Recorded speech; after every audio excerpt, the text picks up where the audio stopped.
এইটো মানে আমি জানিব পৰা মতে কি হৈছে যেতিয়া তাৰ ঘৰ বাৰীত মানে আপোনাৰ বুলডোজাৰ চলাই তামোল গছ ভাঙি আছিলে সেই সময়ত কি কৰিছে তামোল গছ বাগৰুতে মানে ল'ৰাটো মূৰত পৰি গৈছে মূৰত পৰি যোৱাৰ পিছত ল'ৰাটো মানে বহুত ইনজৰ হৈছে কিন্তু ল'ৰাটো বাচে নে নাই কিন্তু এইটো এতিয়া সম্ভৱ হোৱা নাই পুলিচ প্ৰশাসন আছিলে থকাৰ পিছতো মানে ভোটাৰ আছে চবৰে লোকপ্ৰিয়লো আছে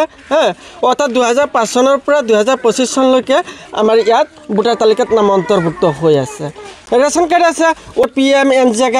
এনৰেগা আঁচনিৰ কাম কৰি আছে হিতাধিকাৰী আছে কাম কৰি আছে ল'ৰাটো যাওঁতে মানে কি একচুৱেলি কি পুলিচ প্ৰশাসনে বাধা দিব লাগিছিল কিন্তু সেই সময়ত পুলিচ প্ৰশাসনে বাধা নিদিয়াত মানে ল'ৰাটো আজি মৃত্যুৰ মুখত পৰিবলগীয়া হৈছে ল'ৰাজন গৈছিলে নিজৰ বাৰীঘৰ ভাঙি আছে তাতে গৈছিলে যোৱাত মানে এনেকুৱা JCB খুন্দাত মানুহটো এক্সিডেণ্ট হৈছে আছিলে বাধা দিয়া নাই তামোল গছ পৰি পেলাই মানুহটো দুখ পাইছে অলৰেডি বাচ্চাটো অসম্ভৱ বুলি কৈছে কিন্তু বৰ্তমান মই খবৰ পাইছোঁ কিন্তু বাচ্চাটো অসম্ভৱ বুলি কৈছে কচুৱা হস্পিটেলৰ পৰা ৰেফাৰ কৰিছে নগাঁৱলৈ JCB খুন্দা বুলি আমি গম পাইছোঁ কিন্তু তামোল গছ পৰাটো মই গম পোৱা নাই ৰচিদুল ইছলাম আমাৰ লংজাপ পদুমনি হয়